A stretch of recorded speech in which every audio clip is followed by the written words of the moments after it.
Hey everyone, I'm your host Anthony. We do content like this weekly, so hit the subscribe button and ring the bell to get notified.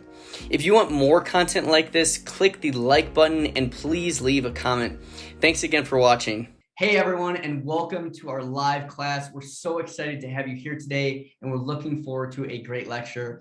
My name is Anthony. I'll be your host for today. I'm joined on the line by Dr. Hailey Heard Arnold, the co-owner at Dnarx, who will be conducting most of the presentation today. And I'm going to pass it off to her in just a moment to kick off today's topic, which is genetic testing implementation through functional medicine. So this is going to be a great presentation. Before we begin, though, I'd like to go over just a couple housekeeping items. I've muted everyone by default. And secondly, if you have any questions during the course of this live class, please submit them into the chat panel. The questions will come to me as the host, and I will be conducting a live Q&A with Dr. Arnold at the end of today's presentation. And lastly, we will be hosting a live demonstration with Adrian Martinez, who is our head of practitioner partnerships, at the end of today's live class. So for those of you who are new to Rupa Health, feel free to stick around if you'd like to learn more about how we can help you optimize your practice. And if you already use us, thank you so much. And if you need to get back to your practice or day or your family and this holiday at that point in time, feel free to hop off. So I'd now like to hand it off to Dr. Arnold to begin the presentation. Thanks, Anthony. I am excited to be here. Today we're going to talk about genetic testing, which is one of the many topics I completely love to nerd out about. And it's what I use specifically in my clinic here in Houston, Texas. So today, just so you know, we're going to make sure my slides work. Here we go. In this webinar, we're going to specifically talk about the various kinds of genetic testing and what we do specifically at Dnarx, and really why you should use this kind of testing in your functional medicine practice, in your wellness-based practices, nutrition practices, whatever practitioner style you are. Really, genetics can fit into any type of practice. And then I'm going to walk you through our flagship panel. It's the Dnarx Wellness Panel, and throw out some case studies, clinical pearls, things that may hopefully pique your interest to start using this in your practice if you don't already. All right, so just a little bit about me, since you probably don't know me specifically, but if you do, hi, happy to have you here. I am a chiropractor. I don't actively practice chiropractic so much as I do, run genetic testing companies. But I did run a practice for a solid decade until last year here in Texas. And my specialty happens to be pediatrics. So I do a lot of neurosensory issues, autism, sensory processing disorder, that kind of stuff. And I love talking about pediatric nutrition. But with that said, I do really take care of adults as well. It's just not my favorite thing to do. But I do love talking to clinicians, saying how we can implement these ideas that I use in pediatrics for your adult population. I am, like Anthony said, the co-founder of Dnarx and Nutrigenetics, a different company. And I was one of the original co-founders of MaxGen Labs, but I have since exited that company. And I'm based out of Houston, or Sugar Land specifically, and my actual office is called NeuroWorks Wellness. So you can find me all over the place with these brands, and I'm happy to chat about them all. But today we are here to talk genetic testing. Now, most of you probably understand genetic testing, but I do like to solidify the difference between different types of companies and testing that's available out there. Most of the general public, the lay population, is going to think of genetic testing as ancestry testing. They want to know, did they come from Scotland or Africa or wherever? We don't do any of that, and that is an awesome option for people, but it doesn't really give you as a healthcare practitioner any useful information. So we're not doing ancestry. We're also not doing paternity. We're not trying to figure out who the father of a child is. Those two things are very specific forms of tests that you can get if that's something your clients need to do. Pharmacogenetics is the other type of testing that's really popular right now. And I think this is very useful, especially if you're in psychiatry or if you're dealing with mental health population. Pharmacogenetics specifically looks at certain genes to see how you metabolize medications and potentially help you determine which medications may be ideal for your client. Now, I will say there is some overlap in what we do and pharmacogenetics, but there are companies that their wheelhouse truly is that, and that's all they do. So I always refer people to that route if that's something you're interested in. Next, we have medical genetics. This is, do you have a genetic disease? Do you have something like Tay-Sachs or Fragile X syndrome or Down syndrome, something that's going to greatly affect your everyday life and things that, maybe new parents might be interested in? Not really what we're doing. Medical genetics is very FDA, what's the word I'm looking for? They control that. So you're not going to find a lot of those types of genetic testing, chromosomal abnormalities, in a standard genetic test as well. So that's a specialty in and of itself. Now, all of that is to say, what does Dnarx do? And what can you do specifically in your practice? This is where the idea of nutrigenetics comes in.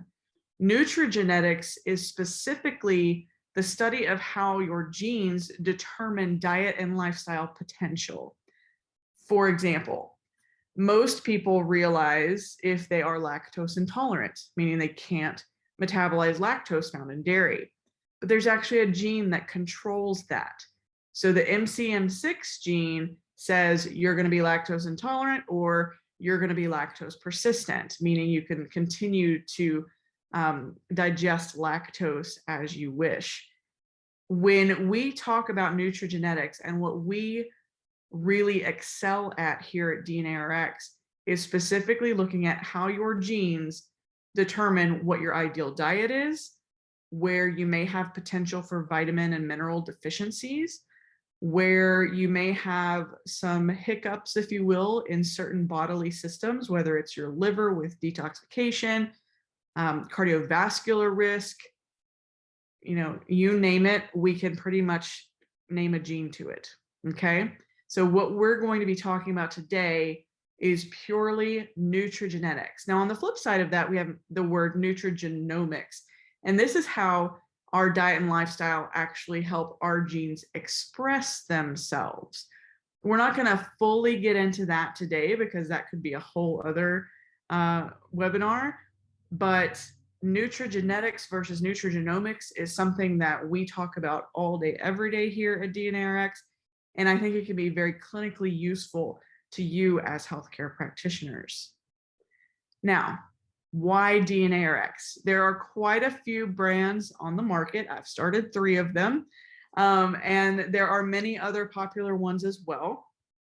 But I want to stress that Dnarx purely focuses on this nutrigenetic component specifically for healthcare providers like you. So we're nutrigenetics based, like I already told you. We're not doing any of the other kinds of things. We also design our panels based on clinical utility. What do I mean by that? I could give you 300 different genetic variations that we could test, and you may find them all extremely fascinating, but only about 40 to 80 of those genes are actually useful for you as a clinician. It doesn't matter how many times I tell you that your patient's going to be prone to having a widow's peak or having blue eyes. It doesn't necessarily mean anything for you as a healthcare practitioner. But I could tell you, hey, your patient would do really well on a low carb diet if weight loss is a goal. Or your patient's going to be prone to vitamin D deficiency based on their genetics. We went very specific with what can I use as information for my patient to empower them, to give them a bit of, put the onus on them for their healthcare, and to actually make a difference and help them reach their healthcare goals. So it's very useful. The other thing is we are in the middle of creating niche specific panels. So right now, our main panel and what we're going to focus on today is the wellness panel, which I think anyone and everyone could use. But we're in the process of developing niche specific ones like a women's health panel, cardiovascular panel, fitness panel, those kinds of things. So if you have particular interests in these types of panels, we can help you. And we're designed by functional medicine practitioners. So we are not just research people. We're not just sitting in a library learning all of the things. We're actually in it, doing it, and having our own active clinics. So every doctor involved in this company is an actual active practitioner. So we stay on top of what our patients are going through. Next, it's affordable. Right now, we're running everything through Rupa, and they have the lowest price possible, and it's very reasonable for your patients. When we add on niche specific panels, it'll still be affordable. So there's really no argument, especially when your patients only have to do it one time because genetics don't change. Last but not least, we are very private. We do not sell data. We do not sell information. We literally have a very secure system in place that, pretty much if anyone tried to hack us, they wouldn't know who was who. So we excel in privacy, and that was one of the reasons we even started the company. So these are just a few reasons I think you would like Dnarx. So let's get into why you should actually use genetics in practice, no matter who you're using. It all boils down to it's truly a part of a custom tailored plan. So if you're a functional medicine practitioner, your whole job is to get to the root cause of whatever is going on for that patient, right? Well, what if you do their blueprint? If you know their genetic blueprint and you pair it with other functional labs, you have the ability to say, okay, whatever's going on with this patient, I see it in real time, but guess what? They have the genetic potential for that all along.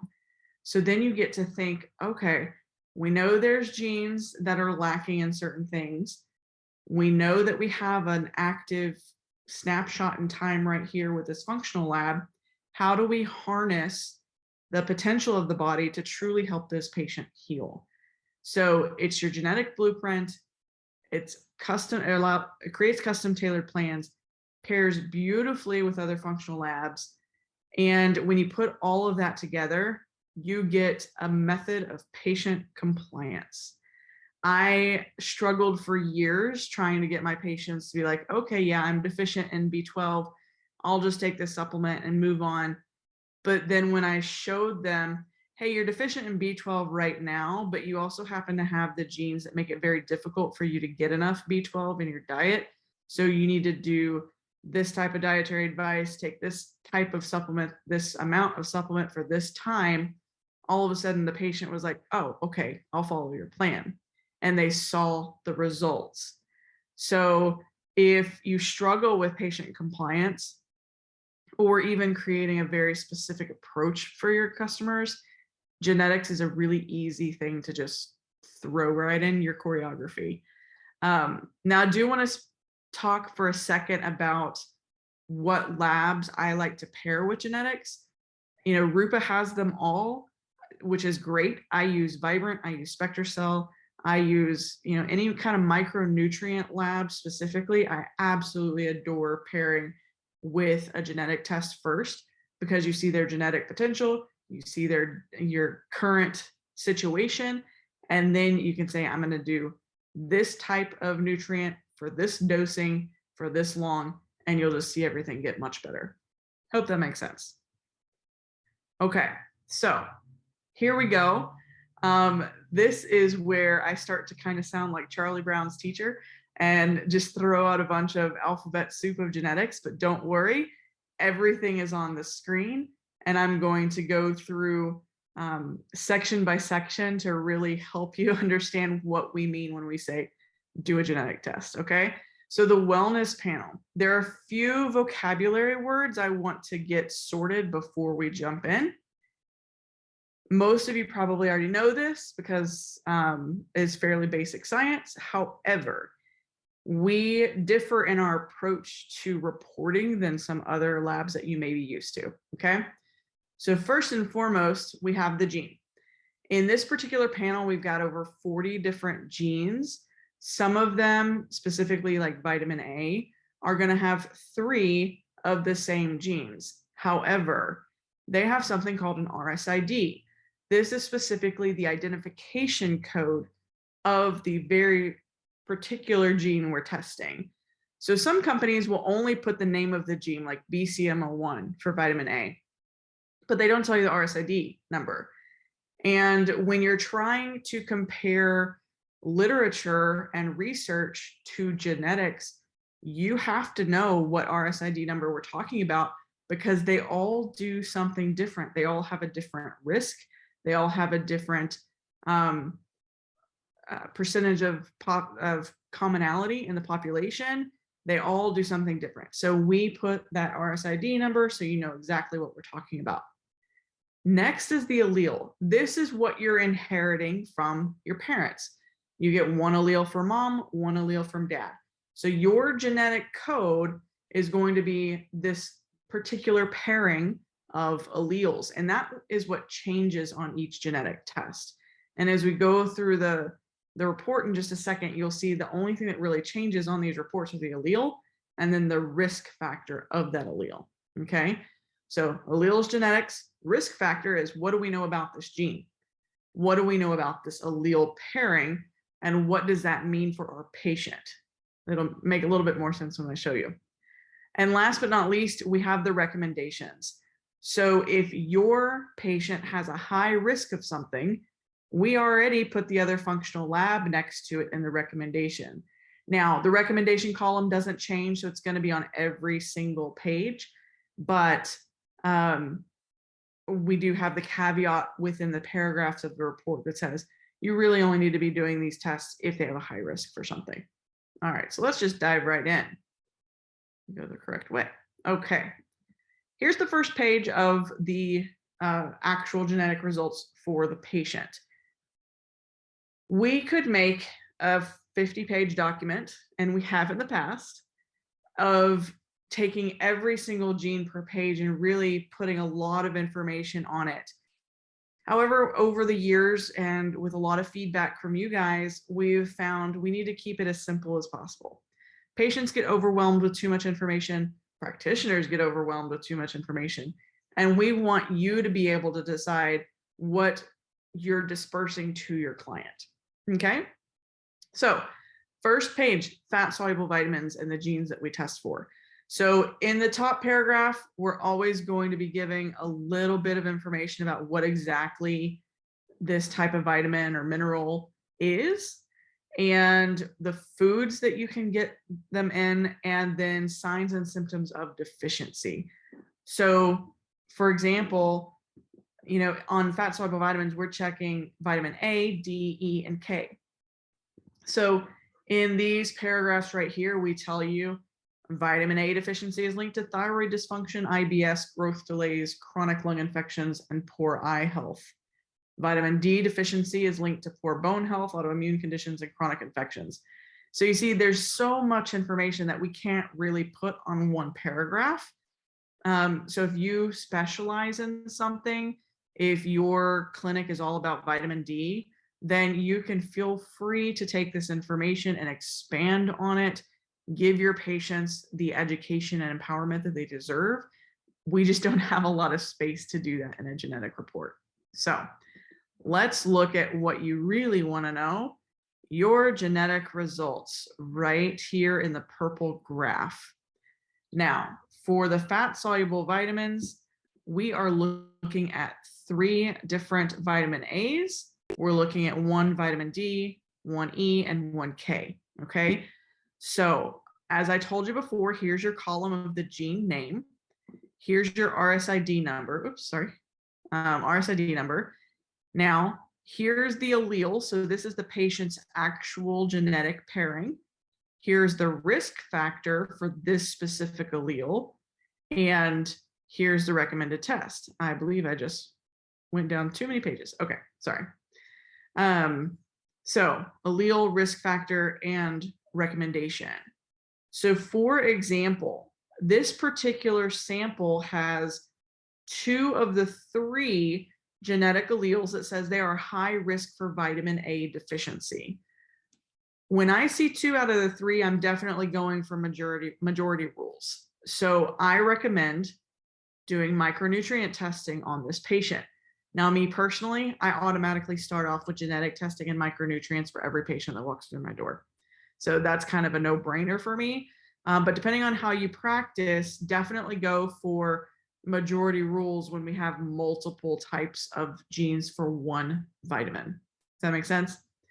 So this particular person, because they have 2 out of 3 for high risk of vitamin A deficiency, I would be surprised if they didn't have it, because these genes are strong indicators for vitamin A deficiency.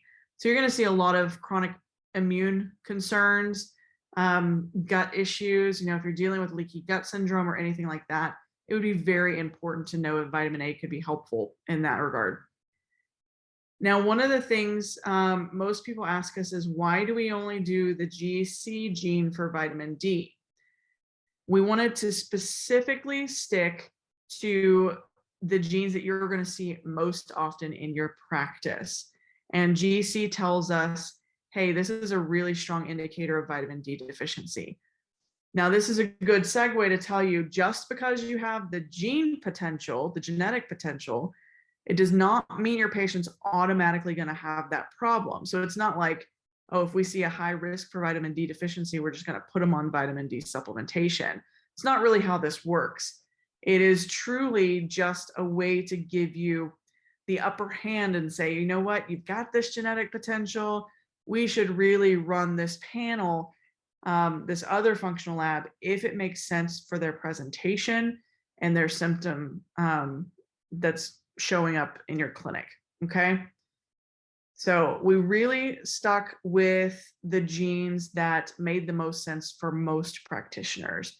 There are other vitamin A genes, other vitamin D genes. These are just the ones that you're going to see most often. Same with E and K. I think you can kind of get the picture. We may have low risk for vitamin D on this sample, but we've got a high risk for vitamin E. So in reality, I'm just doing a micronutrient test to see what they're actually deficient in, and then I base their care plan on that. All right. The next page is the water-soluble vitamins page. Now, this one is hefty. There are a lot of water-soluble vitamins, but we wanted to keep it all together.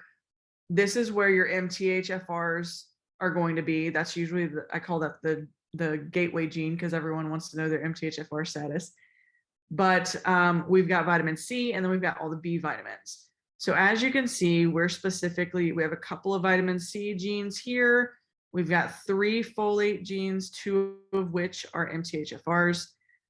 We've got 4 B12 genes, and we've got a B6 gene. So a few clinical pearls that might be helpful for you. I absolutely adore the CUBN gene right here for B12. This is actually related to pernicious anemia. So if you have patients that you just can't get their B12 levels up, no matter what you're doing, and you have autoimmune markers going on, I would highly suggest testing for pernicious anemia and potentially using vitamin B12 shots instead of oral supplementation. A lot of people are commonly at risk for vitamin C deficiency. So you'll see that often. It's just a great way to really pair what your presentation of symptoms is with what testing to do. Now, this is slightly different here. I tell you to do red blood cell folate and homocysteine. You can certainly get those on a micronutrient test as well. But usually with these genes, we do find that the red blood cell folate and homocysteine levels may show more folate deficiency than the actual micronutrient test. So we kind of have to play around and say, okay, I'm going to do whatever tests I can, biggest bang for my buck, I guess, from your patient perspective, and see what's most useful for you based on their genetics. Now I'm going super fast through this because you can certainly see the sample reports on Rupa and read through it. And if you have specific questions on, well, I've got this presentation of a patient, what genes would I expect to find? I'm certainly happy to answer any of those. And we actually are putting together a lot of video series with clinical pearls in that regard. Next page is fatty acids. Specifically, we're dealing with choline and omega-3 fatty acids. This is very useful if you have a female hormone clinic, if you're dealing with pregnancy, and if you're dealing with brain health. Choline and omega-3s are very important when it comes to neurological concerns, and we often see risks for these deficiencies in that population. The next page is going to be minerals. These are some of my most favorite genes, especially BDNF. This is a brain-derived neurotropic factor. You get a lot of people that are at high risk for magnesium and zinc deficiencies. So your insomnia patients, your autistic patients, PANDAS patients, for me, that's who I see most often. Any neurotype or mental health patients, or your athletes. That's who I see this gene being problematic in as far as population is concerned. But we also have things like SUOX gene that's dealing with detoxification pathways. We have the HFE gene, which deals with hereditary hemochromatosis. So all of these things are going to be useful in a majority of types of niche practices. And again, as you can see, we tell you what each nutrient is really ideal for and the foods they can get. So if you're more of a nutritionist that just wants to deal with food, you can certainly turn up the green veggies and the organ meats and whatever foods are ideal for these nutrients. Now we have several antioxidants, especially the vitamin C and E, but we really focus on glutathione on this particular page. This sample happens to have a high risk of glutathione deficiency. This is where I will say organic acid testing is ideal in this situation. And I love the combo micronutrient organic acid tests for patients. So you get a lot of information from that. And if you take care of spectrum kids, or you have multiple chemical sensitivities, a lot of time this gene is going to be at play. All right, we've done all the vitamins and the minerals and the nutrients. Here's where some of the fun starts to happen. Most people don't realize that they can actually harness their diet based on genetics. Now, there are other brands out there that's all they advertise, but it really gets boiled down to a couple of genes, and we have them on the Dnarx panel. First, the AMY1 gene. This is related to creating amylase in your saliva. If you have a genetic variation, you may need additional digestive support. So those of you that are doing gut health practices, leaky gut syndrome, all that kind of stuff, you want to know their AMY1 status because it may be the digestive enzyme that they need versus a probiotic. And this really is also linked to obesity. So it deals with the breakdown of sugars to carbohydrates. And if you don't have enough amylase in your saliva, you can't truly start the metabolism process for carbohydrates as well as someone who had plenty of amylase could. The other thing this is linked to, as a side note, is if you have patients, especially kids, who get a lot of cavities for no apparent reason, they're not eating sugar, they're not doing junk food, they seem to be healthy otherwise, oftentimes it's this AMY1 gene at play. So if any of you are dentists, biological dentists, this is a really important gene in that regard. FTO is known as the obesity gene. So here on the risk factor, this particular sample has low risk for obesity. It may say moderate risk for obesity or high risk for obesity. And this specifically plays on simple carbohydrates. So if your patient has high risk for obesity and weight loss is a goal, then you really want to make sure they're not doing those refined carbs or simple carbs. So cookies, cakes, pastas, breads, they have to go, and replace them with whole grains if you do whole grains. So last but not least, in the carbohydrate section is PLIN. This is the gene that determines what type of diet is going to benefit you from a carbohydrate perspective for weight loss specifically. So this particular person would have an ideal low carb diet. So by that, I don't mean giving up your veggies and fruits. I mean giving up the grains. So I would stick to more of a lean protein, veggies, fruits, nuts, seeds, that kind of diet. Oftentimes we'll call this more of a paleo style diet if they need recipes. But this person would do very well on a low carb diet. Now, if they want to gain weight, do the exact opposite. This gene will keep you thin and lean for your body type if you follow the plan. Last but not least on this page, ADIPOQ. I'm starting to sound like the Charlie Brown teacher. This is, can you tolerate fat in your diet?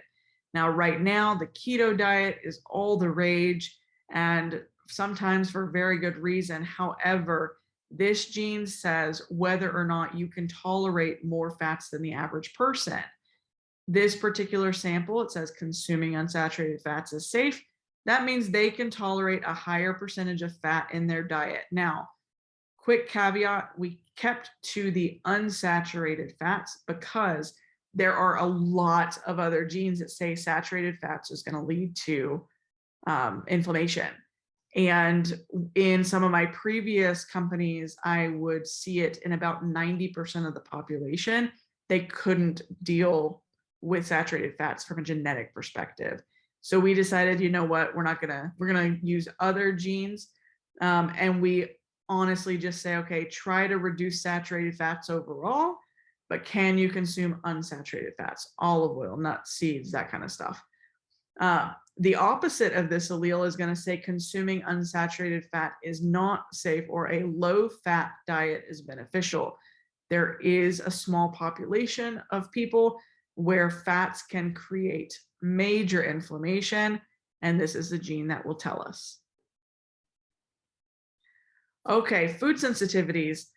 This one I love. It's mostly just dairy, gluten, and pesticides. We are not doing other food sensitivities because, as we know, people can get food sensitivities and food sensitivities can go, but there are genes related to dairy, gluten, and pesticides. So the two dairy genes we do are the lactose intolerance gene, like I was telling you at the beginning of the conversation, and we do a obesity risk for dairy consumption. So this APOA gene right here, the second one, this is specifically linked to high fat dairy will cause obesity. So again, if weight loss is a concern and they have this particular allele, I would be removing dairy from the diet. Most of the research points to high fat, but I have noticed clinically that just all dairy seems to be problematic. So we just say dairy-free is the way to be. Also, we have two celiac genes. So we have the HLA-DQ8 and 2.5, which are the main celiac genes, which you can see this particular person, they are heterozygous for one of them. So we would recommend being proactive and saying that a gluten-free diet is beneficial. We also do MYO9B, which I love learning about this one. This is related to autoimmunity in general. So you may have rheumatoid arthritis, Crohn's disease, ulcerative colitis, IBS. Literally, it's linked to multiple types of autoimmune diseases. If you have this variation, as this person does, the AA allele, I would be removing them. I would be putting them on a gluten-free diet for sure. So not only do they have a celiac risk, they also have autoimmune risk in general. They don't, however, have the inflammation risk here for the TNF. So this, again, 2 out of 4. So they have a 50% chance of getting some sort of autoimmune disease related to gluten consumption, even specifically celiac. So I would be putting them on a dairy-free and gluten-free diet. Now, starting to sound like this person really could just do paleo in general because they needed low carb. They could do fats, and then gluten-free, dairy-free. So I would probably be giving them either AIP diet if they had concerns, or paleo just for wellness. Now, last but not least, and we're almost through the report, pesticides.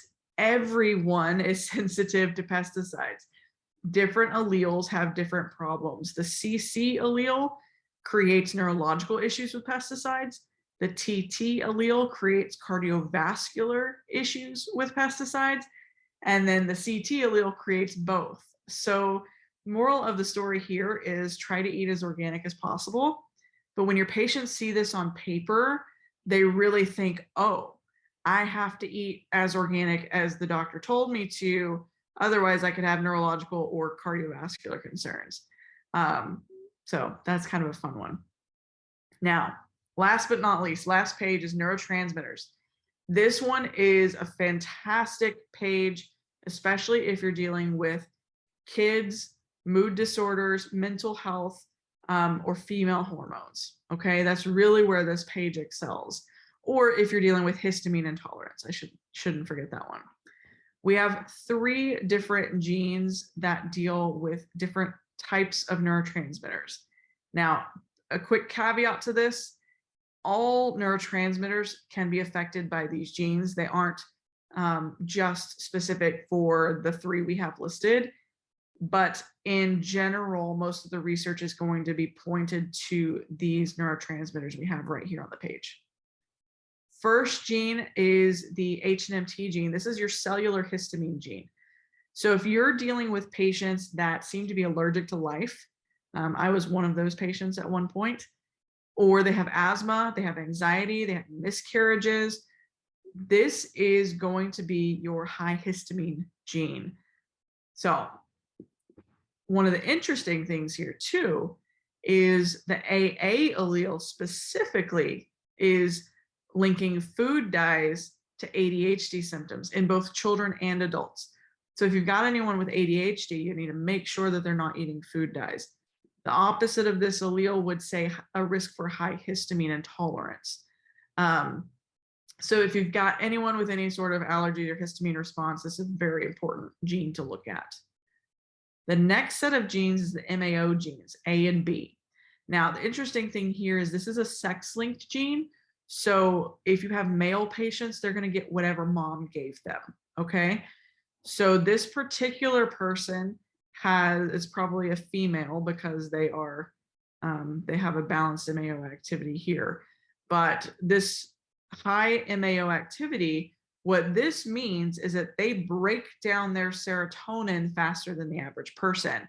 So they're going to look like they have low serotonin when you do any kind of organic acid testing. When you burn through that serotonin, you get very specific types of symptoms. You may have depression, you may have lack of motivation, you may get angry, all sorts of mental health stuff, okay, brain fog. On the flip side of this, they have low COMT, which means they don't burn through their dopamine as fast. So you're going to get symptoms that kind of vary. And in a perfect world, I say these balance out.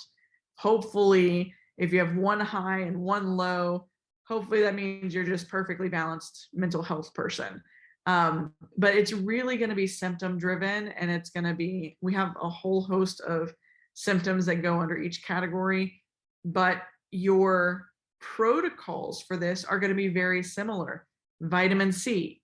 And if you remember from the first page, they were at high risk for vitamin C deficiency. So vitamin C is going to help. B6 is going to help.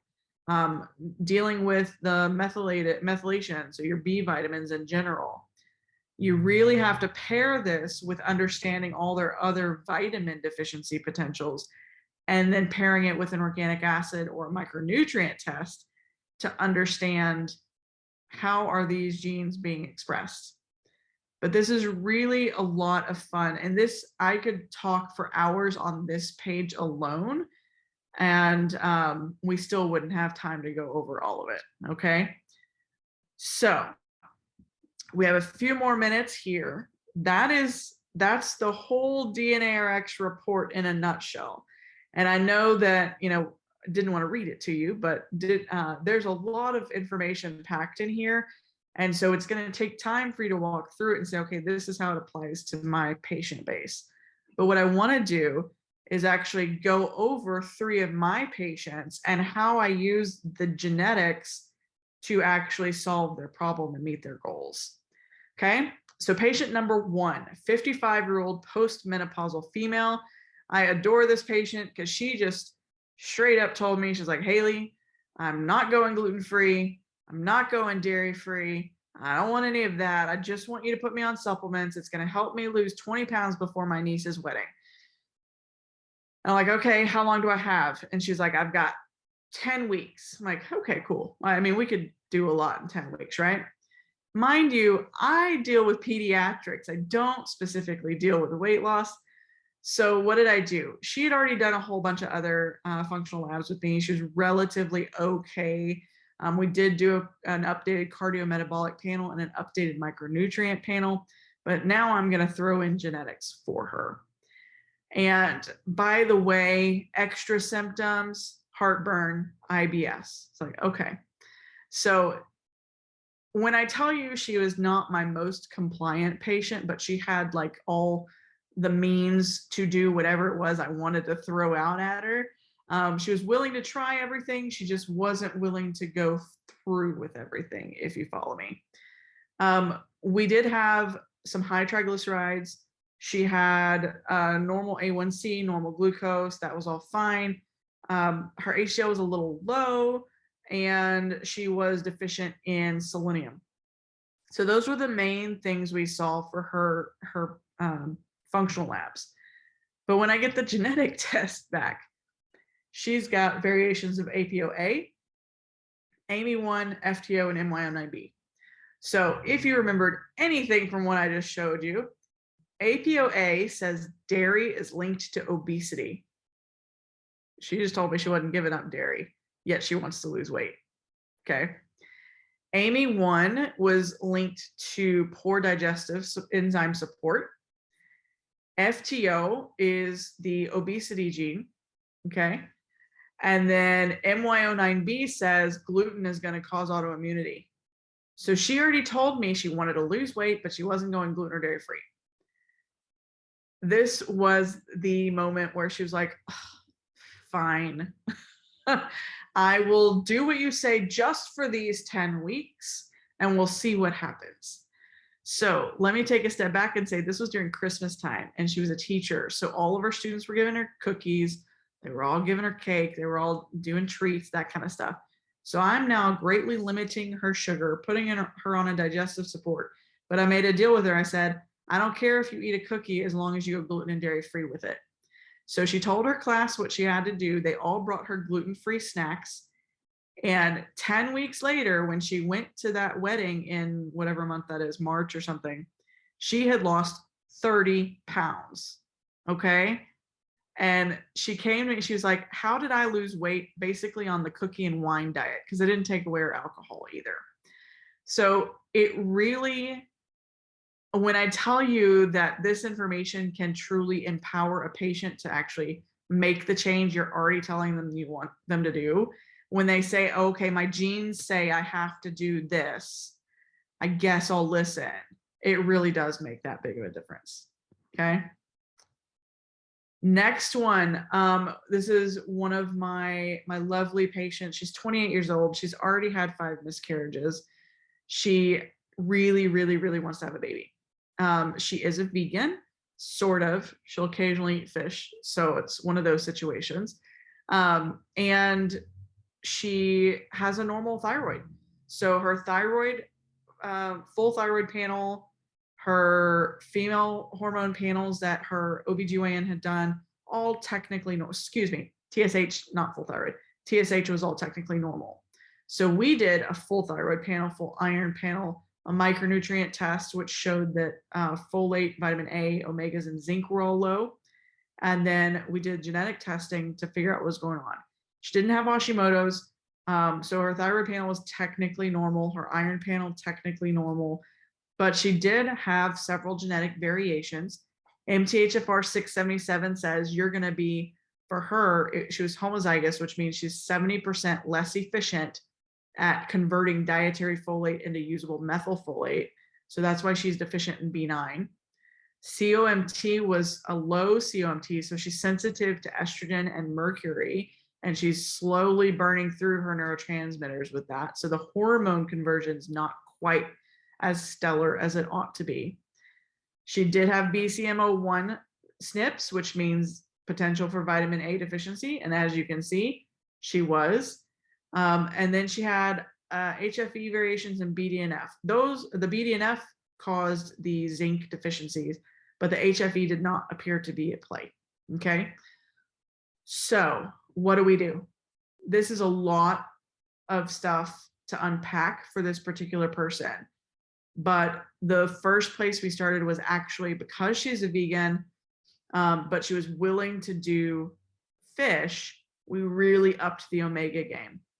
And then we did a multi-mineral, a super duper B complex from one of my favorite companies, and we did vitamin A. Now, she was a little hesitant to do the vitamin A because I also wanted to add beef liver in there, but she did. She did it, and I am happy to say we've been working together for a couple of years, but finally, after it's been a year and a half of really actively doing what I told her she needed to do, I got a text last week that said she is 12 weeks pregnant. So fingers crossed that it works, but I'm quite excited. So again, these are the types of things we see when we get super specific. Now I'm going to stop here and say, I could have just done the micronutrient test and still have all these informations, because folate, vitamin A, omegas, and zinc, that's pretty much what links to her genetics, right?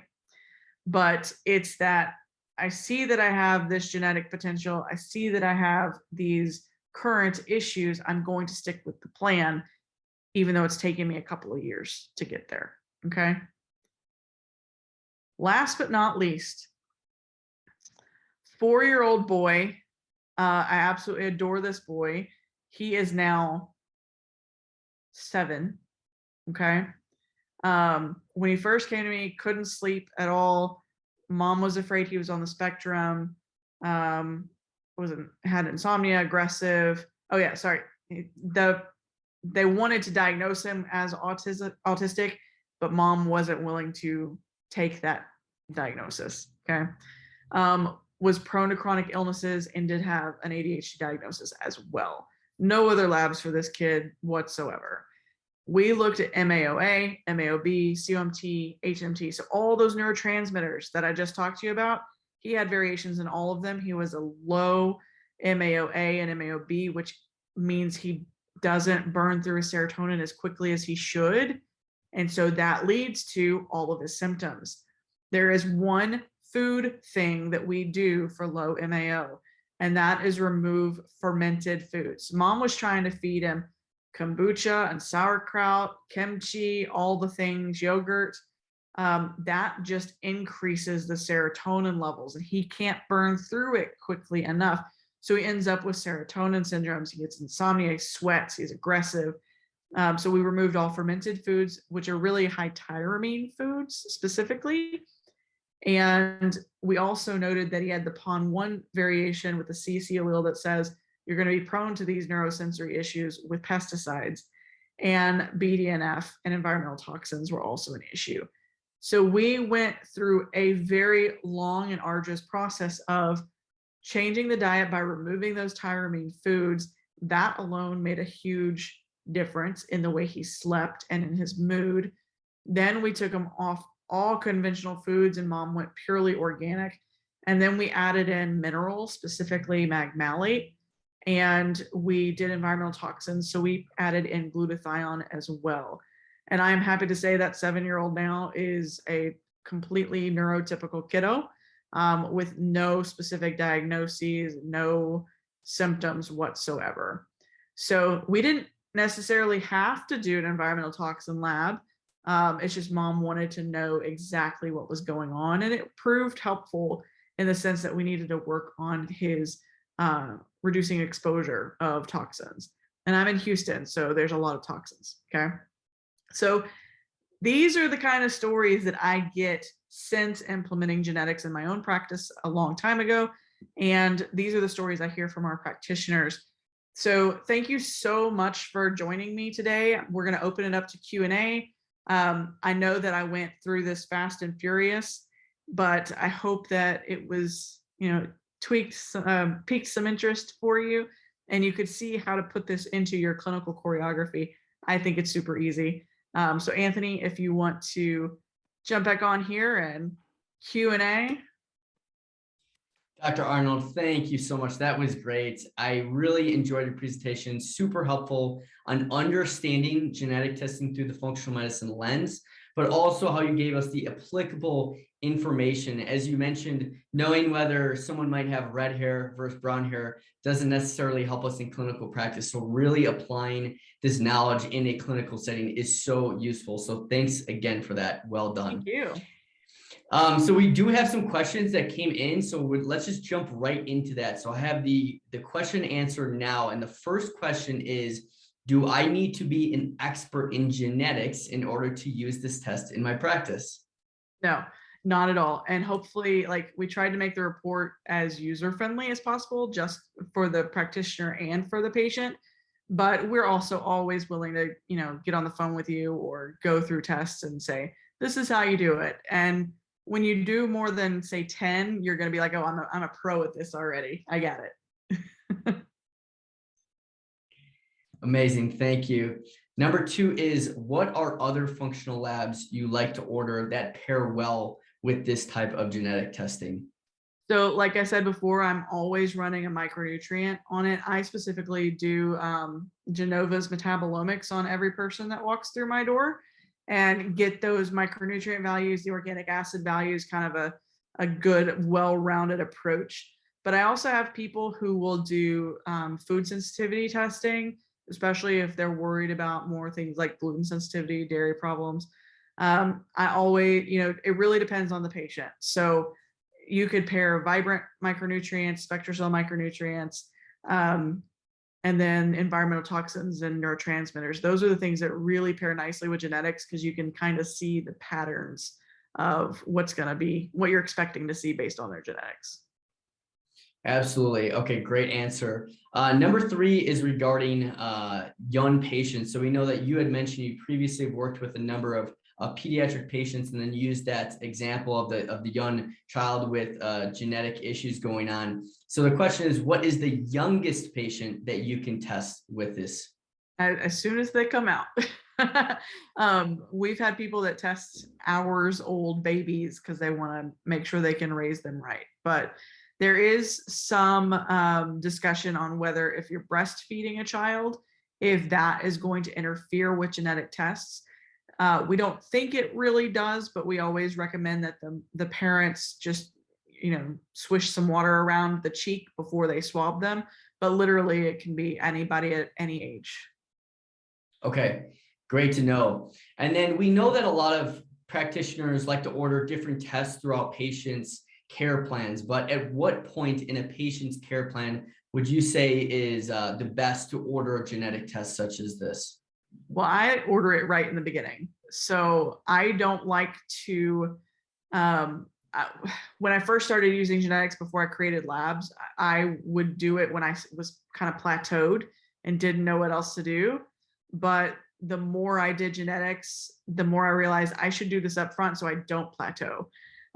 Because the genetics really tell me I need to give them specific forms of these vitamins, and it really takes a lot of the guesswork out. So I do it in the beginning. You can do it anytime. You only have to do it once. It doesn't change. But I just take the guesswork out and do it from the get-go. Makes sense. As you said, those things are never going to change. All of the other test results may, but genetics and the variants are not going to change. So that makes 100% sense. And then last question, again, thank you so much, Dr. Arnold. This was so great today. Last question is, if someone has genetic variants, Will this determine the amount and or type of supplements that we need to give them? Yeah. So, for example, MTHFR variations, which most people know about at this point, versus COMT variations. MTHFR might say, okay, you need to take methylfolate, but the COMT says, oh, wait, you might be sensitive to methylfolate. So you get to use that information to say, I'm not going to put my patient through jitteriness, insomnia, anxiety with those B vitamins. I'm going to put them through the non-methylated B vitamins like folinic acid or calcium folinate. So yes, it doesn't necessarily tell you dosing because that's going to be age and weight dependent. But it does tell you the forms of nutrients that are going to be best for your patient. Makes 100% sense. God, Dr. Arnold, thank you so much for answering all those questions. I know there was a couple remaining, so if you have additional questions, please reach out to us after this live class if you still need help. But again, thank you all for attending this live class today. I know we had some little bit of a delay at the beginning, so thank you for your patience. And again, a huge shout out to Dr. Hailey Heard Arnold and Dnarx for this just amazing, very helpful and insightful presentation today. So again, thank you, Dr. Arnold. Thanks for having me. This was fun.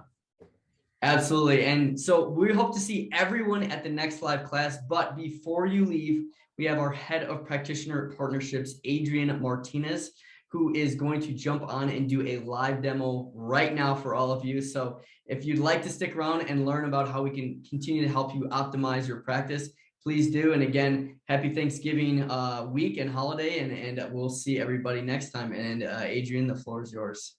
Amazing. Thank you, Dr. Anthony. And thank you again, Dr. Arnold. That was an amazing presentation.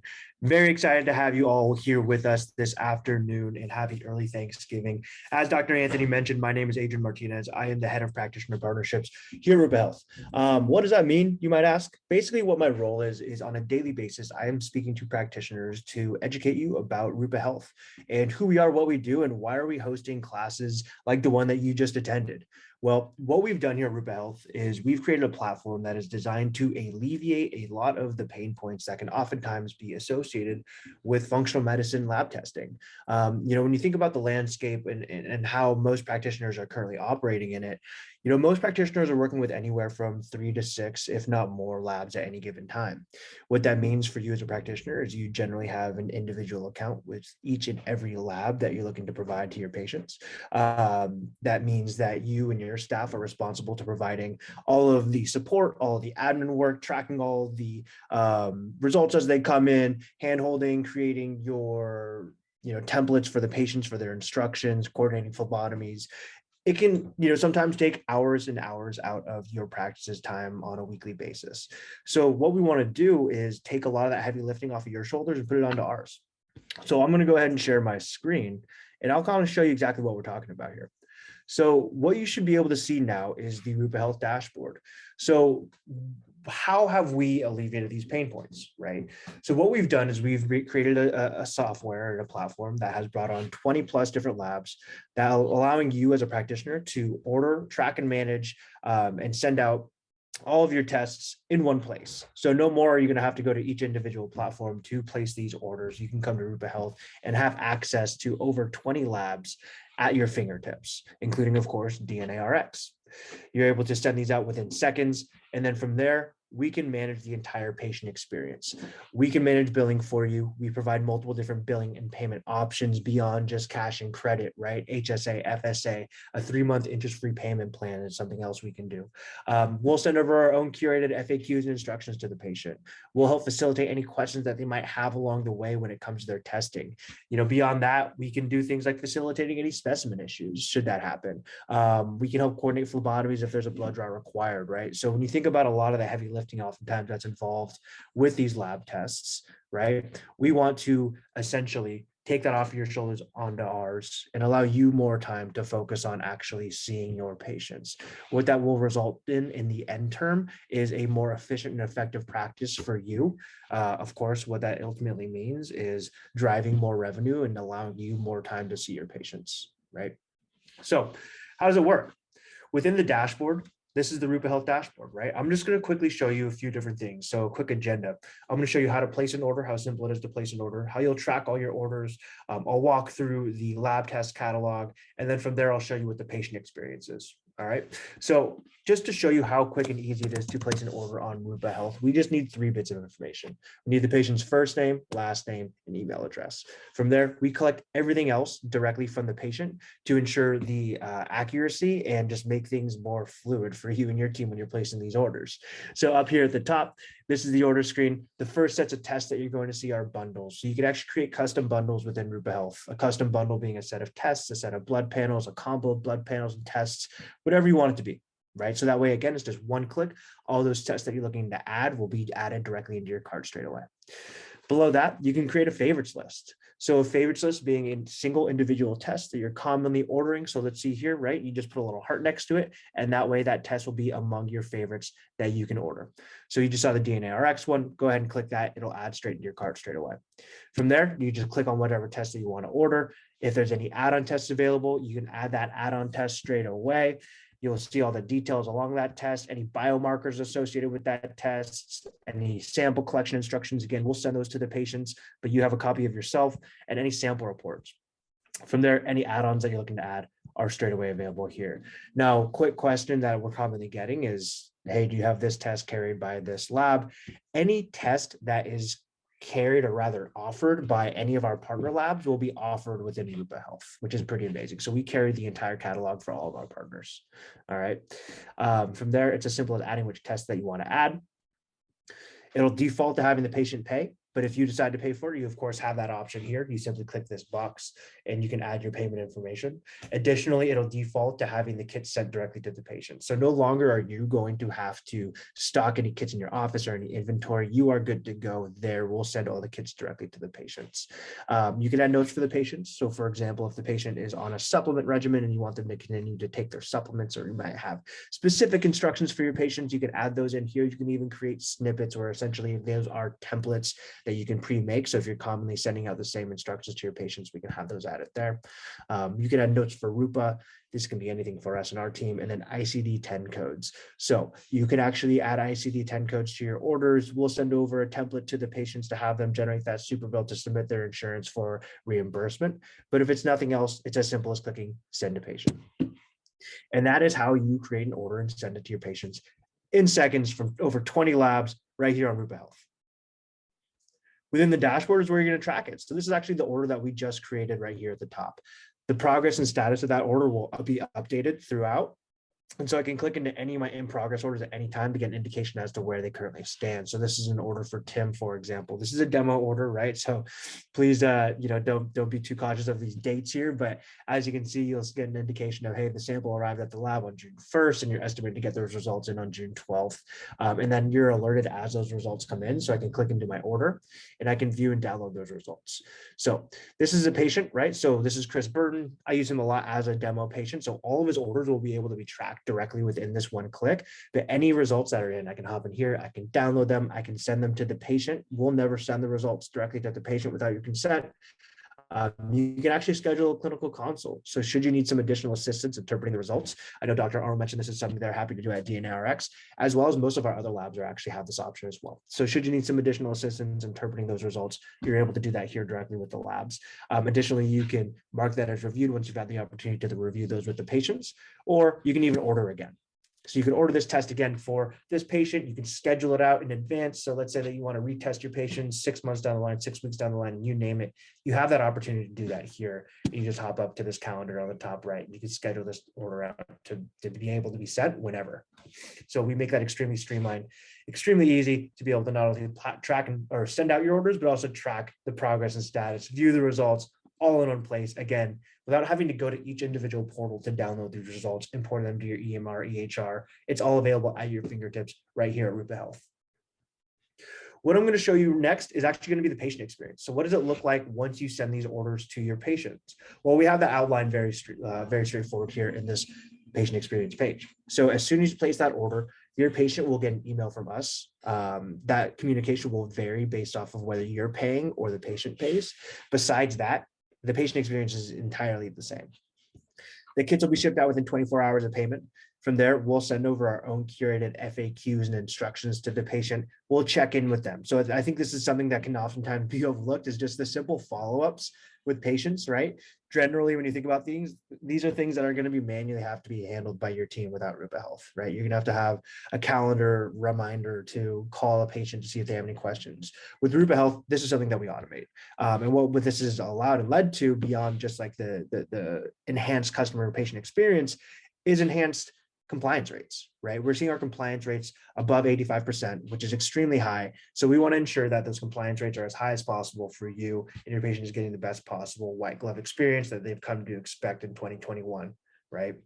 And then of course, you're notified as those results come in. So below that, this is an idea of what those communications will look like. This is an example if the patient pays for the order. As I mentioned before, we'll handle it from there. So as you can see, excuse me, this is an example of if you as a practitioner pay. So what will happen in that case is, hi, Jordan, will introduce who we are. And then from there, we'll collect the necessary information to complete this order, right? So this is, again, an example of if you as a practitioner are paying and managing billing outside of Rupa. We'll collect the patient's information, the shipping address, the demographic information, then we'll highlight the test that was ordered for them. Note here that we're not going to show the cost of that test. Since you as a practitioner are paying for the tests and billing the patient outside of Rupa, we're not going to show the patient how much that test costs.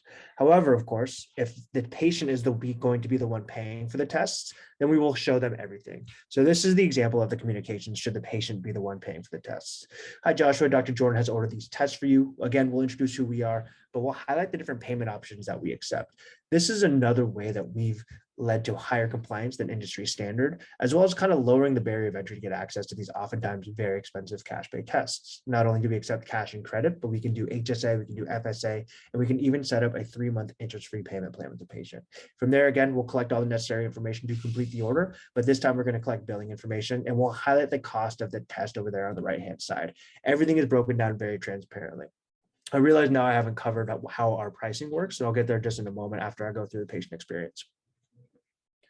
So from there, once payment is accepted, we'll ship the kits out within 24 hours.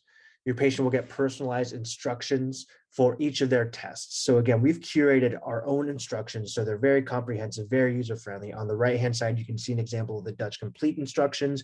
So you'll see key details right down below, what to avoid dietarily before taking the tests. They can click on each individual section to get very user-friendly, well-written instructions. We'll walk them through how to fill out the requisition forms, as well as we'll help coordinate a phlebotomy. So if there's a blood draw required, we can either customize the instructions based off of your recommendation. So if you are lucky enough to have a preferred phlebotomist or even have one within your office, that's amazing. We can take that information and send it to the patient. If not, what we'll do is we'll send over the options based off of the lab that they're working with. Each blood lab having their own network of phlebotomists, we'll send over those options. However, if the patient can't work with any of those blood labs or blood options that are sent over to them, they can reach out to us and our team, and we will go ahead and find the best possible options available within their zip code to send over, or rather by their zip code. Additionally, they can reach out to us for any support. So not only can they, will we help facilitate the phlebotomy, but really if it's any question regarding the tests, they can reach out to us and our team, and we will help answer any questions that they have. Right. Again, the idea here is offloading that work that traditionally you and your team would have to do off your shoulders onto ours. From there, we'll check in with the patient. Again, I mentioned that earlier, and then you will get notified as the results come in. So you notice in this notification, there's 3 tests, and you're notified as each individual result comes in. We're not waiting for the entirety of all 3 results to come in to notify you. So if you are, looking for just one test to get ahead of it, things, you can go ahead and do that and kind of plan accordingly as you get those tests in. So that is the patient experience. I'm going to jump back to the dashboard real quick and just walk through how our patient or how our payment works, right? How does Rupa really generate our revenue, right? So what we've done is we've negotiated wholesale practitioner rates with all of our labs. What that means is the same rates that you would get as a practitioner having an account directly with any of our partner labs, Genova, Diagnostic Solutions, Dnarx, you name it.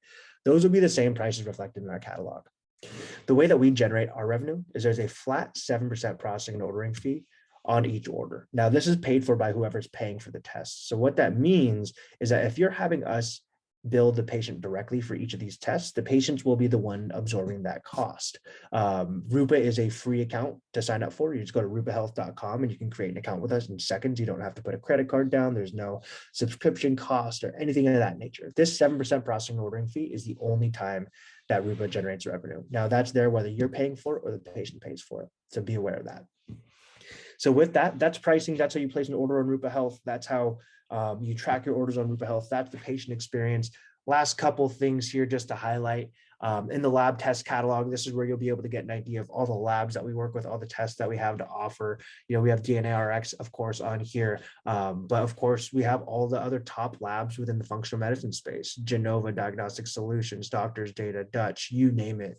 We'll likely have it here. And if there's a lab that you're interested that you are currently working with, let us know and we can see where there's at. And if there's a specific test that you're looking for, we can see if we have a similar comparable test within our catalog already.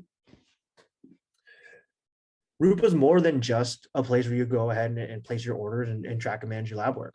It's a full network. It's a full platform, right? So you're currently within, Dr. Arnold's live class. That's what we have right now, right? But we have much more coming up. And any class that we've previously hosted, we'll go ahead and record and upload into this catalog as well. So you're always able to hop in and kind of get an idea of what we have to offer through the library here, and continue to see exactly what we have coming up in the docket here. So next week we have James Lavelle, right? We of course have support as well. So anytime you have any questions, feel free to reach out to our support team directly through your messages portal here in your dashboard. It's HIPAA compliant. You can ask us anything within this. And then we also have support@rupahealth.com. Within the settings, this is where you can customize your dashboard, right? We're not designed just for solo practitioners or just for clinics. We can work with anywhere and anyone in between. We can set up a clinic account where you have multiple individuals and admins being able to log in. You can set your custom bundles here, create your notes for patients, adjust your clinic information, add your preferred phlebotomist, right? So we can customize this platform to be as beneficial to you to really how your clinic is set up, right? Whether you're a one man or woman show or a full size clinic, we can set it up in either way. Last couple of things here, the support center is amazing. So you can find really any questions that you might have within here, or rather any question that you have, you can find the answer within here, run quick searches, get tutorials, lab test comparisons. And then of course, one thing I always like to highlight here is that Rupa Health does not have a big warehouse where we're sending these kits out. We actually still partner directly with the labs, and the labs are the ones that send those kits out. So with that, there is some varying turnaround times and expectations associated with that. So we like to make that as transparent as possible. But if there is ever any delays, you'll be alerted. So right within your dashboard, right? So we'll have the notifications and alerts up here at the top. This is more so with our Thanksgiving hours. But should there be a delay in any tests that will impact you and your patient, not only will you get an alert up here, but we'll go ahead and send you an email as well. So with that, I know that was very quick, 15-minute rundown of Rupa Health, but I appreciate your time and happy Thanksgiving. This is my contact information. Again, my name is Adrian Martinez, Head of Practitioner Partnerships at Rupa Health.